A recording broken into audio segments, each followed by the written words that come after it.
ఈ వీడియోలో మనం డి బ్లాక్ ఎలిమెంట్స్ నుంచి ఎంసెట్ మరియు నీట్లో అడిగిన ప్రీవియస్ ఇయర్ క్వశ్చన్స్కి ఆన్సర్ చూద్దాం. అందులో మొదటి క్వశ్చన్ అనమాట ఇది.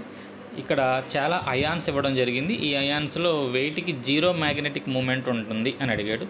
సో ఇక్కడ మనం గుర్తుపెట్టుకోవాల్సిన విషయం ఏంటంటే జీరో మ్యాగ్నెటిక్ మూమెంట్ కావాలి అంటే మనకి ఎలక్ట్రానిక్ కాన్ఫిగరేషన్ 3D0 లేదా 3D10 అట్లా D0 కాన్ఫిగరేషన్ D10 కాన్ఫిగరేషన్ రావాలి. అది 3D అయి ఉండొచ్చు, 4D 5D ఏదైనా అయి ఉండొచ్చు. D0 లేదా D10 కాన్ఫిగరేషన్ వచ్చిన వాటికి జీరో మ్యాగ్నెటిక్ మూమెంట్ ఉంటుంది. సో దేనికి వస్తుంది అనేది ఇక్కడ మనం క్యాలిక్యులేట్ చేయాలి. అలా క్యాలిక్యులేట్ చేయగలగాలి అంటే ముందు వీటి యొక్క అటామిక్ నెంబర్స్ మనకి తెలిసి ఉండాలి. ఫస్ట్ ఇది వెనీడియం అటామిక్ నెంబర్ 23.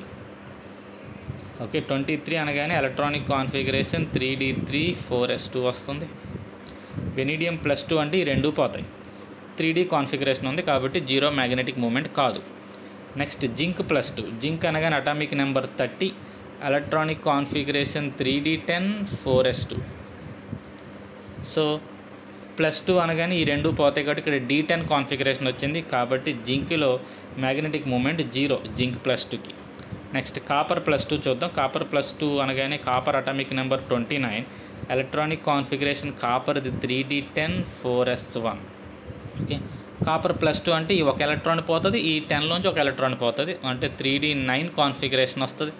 కాబట్టి కాపర్ కూడా మ్యాగ్నెటిక్ మూమెంట్ ఉంటుంది. ఈ కాపర్ +2కి మ్యాగ్నెటిక్ మూమెంట్ ఉంటుంది. Next iron +2. ఐరన్ అనగానే atomic number 26, electronic configuration 3D6 4s2. Iron +2 అనగానే ఈ రెండు ఎలక్ట్రాన్స్ పోతాయి. ఇక మనకి 3D6 కాన్ఫిగరేషన్ ఉంది కాబట్టి మ్యాగ్నెటిక్ మూమెంట్ ఉంటుంది. ఐరన్ +3 అంటే ఈ రెండు పోతాయి, ఈ 6లోంచి ఒకటి పోయి 3D5 కాన్ఫిగరేషన్, దానికి కూడా మ్యాగ్నెటిక్ మూమెంట్ ఉంటుంది.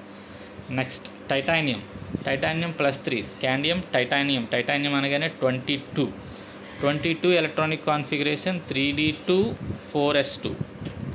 +3 అనగానే ఇక్కడ ఒక రెండు, ఇందులోంచి ఒకటి పోతే 3D1 కాన్ఫిగరేషన్ వచ్చింది, మ్యాగ్నెటిక్ మూమెంట్ ఉంటుంది. Next scandium +3, scandium atomic number 21 కాబట్టి electronic configuration 3D1 4s2.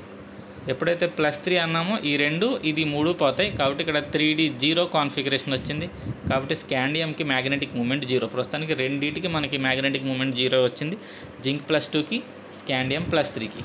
Next titanium +4. Titanium అనగానే ఇందాక చెప్పాను atomic number 22, electronic configuration 3D2 4s2. పైన +4 అంటే 4 ఎలక్ట్రాన్లు తీసేయాలి, ఈ రెండు పోతాయి, ఈ రెండు పోతాయి కాబట్టి 3D0 కాన్ఫిగరేషన్ వచ్చింది. కాబట్టి టైటానియం +4 కూడా 0 మ్యాగ్నెటిక్ మూమెంట్ ఉంటుంది. Next nickel +3. Nickel atomic number 28, electronic configuration 3D8 4s2. +3 అంటే ఈ యొక్క రెండు, ఇందులోంచి ఒకటి పోతే 3D7 కాన్ఫిగరేషన్ వస్తుంది కాబట్టి మ్యాగ్నెటిక్ మూమెంట్ ఉంటుంది. Next cobalt +3, cobalt 27. సో 27 అంటే ఎలక్ట్రానిక్ కాన్ఫిగరేషన్ 3D7 4s2. +3 అనగానే ఈ రెండు, ఇక్కడ నుంచి ఒకటి పోతే 3D6 కాన్ఫిగరేషన్ వస్తుంది కాబట్టి దానికి మ్యాగ్నెటిక్ మూమెంట్ ఉంటుంది. ఇక చివరిది కాపర్ +1. కాపర్ అనగానే 29, electronic configuration 3D10 4s1.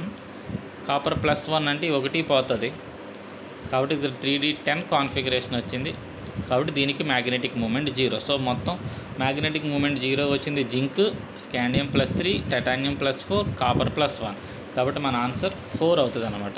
So ఇది మనకి 2023 మే 13న తెలంగాణ స్టేట్లో అడిగిన ఎంసెట్ క్వశ్చన్ అనమాట. సో మీ అందరికీ ఇది అర్థమైంది అనుకుంటున్నాను. ఇంకొక ప్రీవియస్ ఇయర్ క్వశ్చన్స్తో నెక్స్ట్ వీడియోతో మేము ముందుకు వస్తాం. Thank you.